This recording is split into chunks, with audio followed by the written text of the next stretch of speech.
কয়েকদিনের অতি ভারী বৃষ্টি আর উজানের ঢলে ফুলে ফেঁপে উঠেছে মাতামুহুরী নদী। আর তাতেই ধসে যাচ্ছে চকরিয়ার কোচপাড়ায় অন্তত 200 ঘরবাড়ি। প্রতিদিন একটু একটু করে নদীতে বিলীন হচ্ছে বসতভিটা। ভুক্তভোগীদের অভিযোগ, কেউ সহায়তা করছে না তাদের। সবচেয়ে বেশি ভোগান্তিতে পড়ছেন নারী, শিশু ও বৃদ্ধরা। মাতামুহুরীর স্রোতের কবলে হাজেরা খাতুনের ঘরটি। এরই মধ্যে অর্ধেক বিলীন নদীতে, মাঝখানে ধরেছে ফাটল। এরপর কোথায় যাবেন তা তিনি জানেন না। আর তো তখন জায়গা সসম্পত্তি কিছু নাই, তো এখন ইয়ান ভাঙ্গি দিলে দিলে বাসা ভাড়া যা করিব, নইলে অন্য ব্যবস্থা মুরা ভাড়া হনমিকে জায়গা জোগাতে হনো নাই, তো কি করছেন, বেশি অসহায়। তারই প্রতিবেশী কফিলউদ্দিন পরিবার নিয়ে প্রায় 5 বছর ধরে থাকতেন এই ঘরে। নদীর স্রোতে শুক্রবার ধসে গেছে সেটি। এখন দিন কাটছে চরম দুর্ভোগে।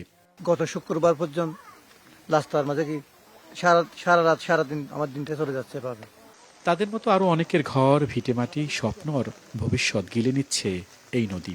গরিব, বিড়া বাড়ি নাই, জায়গা সম্বল নাই, যতটুকু আছে ততটুকু থাকবো, আর কোথায় যাব। স্থানীয়দের অভিযোগ, শুকনো মৌসুমে নদী থেকে অবৈধভাবে বালু তোলেন প্রভাবশালীরা। তাই নদী তীরের মাটি সরে যাচ্ছে দ্রুত। কিছু প্রভাবশালীরা কিন্তু বালু উত্তোলন করতেছে, যে বালু উত্তোলন করার কারণে এখানে কিন্তু অনেক জায়গা খালি হয়ে যায়। ওদের মানে বন্যা আসলে তাদের ঘর বাড়ি ভেঙে যায়। চকরিয়া পৌরসভার 8 নম্বর ওয়ার্ডের কোচপাড়ার এই নদীর তীরের বাসিন্দা অন্তত 1,500।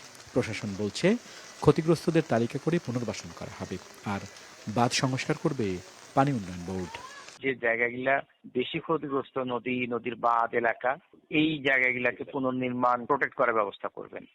আর যে পরিবারগুলা ক্ষতিগ্রস্ত আছে, আমরা তাদের পুনর্বাসনের ব্যবস্থা করব। মাতামুহুরীর আতঙ্কে আশেপাশের সবাই, তবে ছিটেফোঁটাও সহায়তা পাননি বলে অভিযোগও তাদের। ভাঙনের শব্দে আতঙ্কিত মানুষ জানে না আগামীকাল ঘুম ভাঙলে তাদের এ ঘরটি টিকবে কিনা।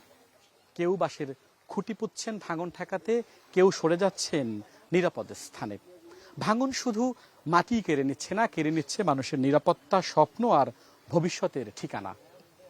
আল আমিন হোসেন, ইন্ডিপেন্ডেন্ট নিউজ, চকরিয়া, কক্সবাজার।